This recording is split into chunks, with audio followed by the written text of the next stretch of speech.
So you want to start PvPing in Blox Fruits but have no idea where to start. Well, you're in the right place because my name is Warlord6000 and I'm going to explain everything you need to start PvPing. So first things first, before you even consider PvPing, there's a few things you're going to need. First off, get max level. Trust me, it will be better than starting at a low level, and with max level, you can actually stand a chance against the average player. The next thing you're going to want is Observation V2. And I know that it's a massive pain to get, but being able to see players' level is so helpful so you don't spend 20 minutes chasing a level 1800 who you won't even get bounty from. The last thing you absolutely need is Race V4. I personally started with Mink, but that's been nerfed to the point that's nearly impossible to use, especially for a beginner. So I would get Shark, Angel, or Cyborg. They're all just about as good as one another, so I would just do some research and pick whichever you think suits you best. So now that you have everything you need, let's talk about fruits. Now you might immediately want to jump into using fruits like Doe, Dragon, Leopard, but even though those fruits are good, they're expensive and in the beginning you won't be able to use them effectively. I would recommend 2 fruits for starting. There are 2 skills you're going to need for PvP, combos and movement. So why not use fruits are some of the best for teaching those. That's why the best fruits for beginners, in my opinion, are Ice and Flame. Ice fruit is going to teach you better combos, and Flame is going to be good for movement. Flame also teaches you aim, which is a very important skill for later on. Which is why I would also recommend you use one of the 2 until you hit 5 mil, and the other one until you hit 7.5. I also want to say I mean the awakened version of these fruits, since the unawakened kinda sucks. Now let's look at swords. I think the best sword in general is TTK, but that's not very beginner friendly, so it's basically ruled out. I would recommend CDK, Gravity Cane, or Shark Anchor. CDK is a pretty good sword, but the combos are relatively difficult and there's no real advantages compared to the other 2. Shark Anchor also has some good combos and it's a lot easier to use, so much so that when you're using Ice you might even prefer it. Though overall it doesn't stack up to Gravity Cane. Gravity Cane has some of the best combos and mini combos in the game, and they're pretty easy to hit considering you don't even have to aim. Speaking of aiming, Pale Scarf is probably the best for bounty hunting since you can see where everyone is on the map. You might be wondering about enchantments on that sword, and we'll get to that in just a bit. But for now, let's talk about guns. Yeah, I'm not even going to milk this one for watch hours, just use Soul Guitar, it's easy and the best gun in the game. Now, let's look at fighting styles. A few of them jump out to me as being beginner friendly. The first is God Human. Now God Human is probably the best fighting style in the game overall, but it doesn't have the easiest combos, so I would start with E-Claw. Now E-Claw is one of the best fighting styles in game with some of the easiest combos.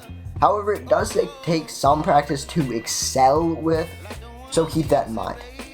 Now let's talk about enchants. For your sword, you might immediately want a mythical enchant, but those aren't that good compared to what is probably the best enchant in the game, Strong Grip. Strong Grip is basically hybrid stats without sacrificing energy or damage. And now speaking of stats, let's look at those.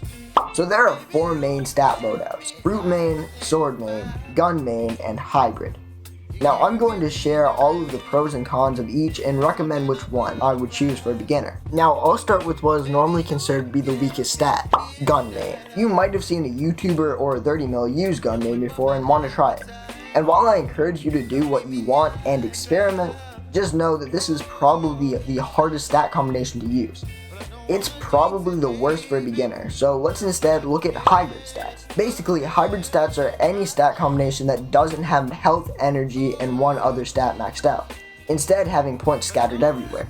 Now, hybrid stats can be quite fun, however, if you don't have experience PvPing, you probably won't know what needs stats, and you could end up with a horrible loadout.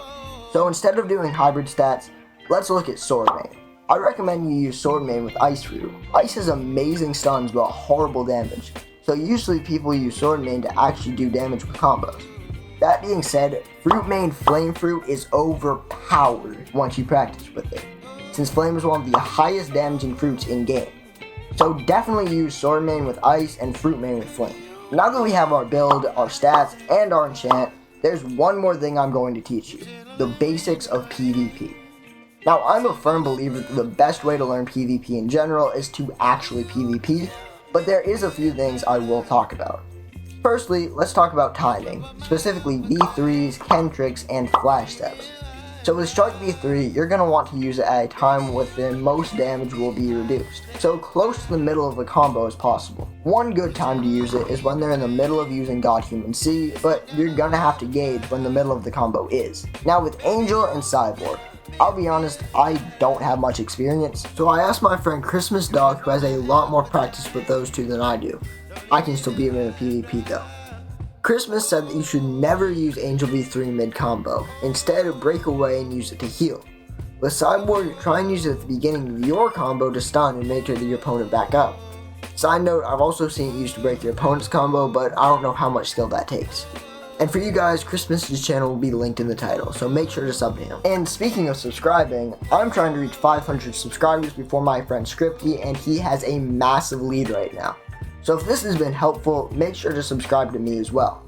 But let's get back to timing, and now something very important, cantrics. Cantricking is timing turning on your observation at the perfect time so you dodge someone's next move. Now certain moves are not cantrickable, so be aware of that, but for the most part, moves to extend a combo are. So basically, try to turn on your observation at a time where it will cancel the other person's move, but won't get cancelled. Finally, let's talk about flash steps. Now if you want to get insane with flash steps, I would recommend you use human. But to teach you the basics, let's say you have a close range combo but your enemy is a medium distance away. If you flash step here, it's much harder to react and much easier for you to hit your combo than just walking up. That was an example of a good time to flash step. Now let's look at a bad time. Say your enemy has a close range combo and you have a mid range one. You're a far distance away but you haven't started a PvP yet. However, your enemy sees you. Flash stepping here might look good, but that will immediately let your enemy flash step close to you and combo you. Instead, by walking up, you still have the option to dash away or flash step back to avoid their combo. Again, a lot of this comes from practice, but if you play enough to master it, you'll be getting bounty faster than anyone can stop you. But that's about the extent of what I can teach you. The rest you have to learn. So if you enjoyed, make sure to like and subscribe and hit all the buttons. I have been Warlord 6000 and outro. Christmas Dog, Ice Kingdoms, and Seek. Thank you guys so much for helping. With all that said, outro.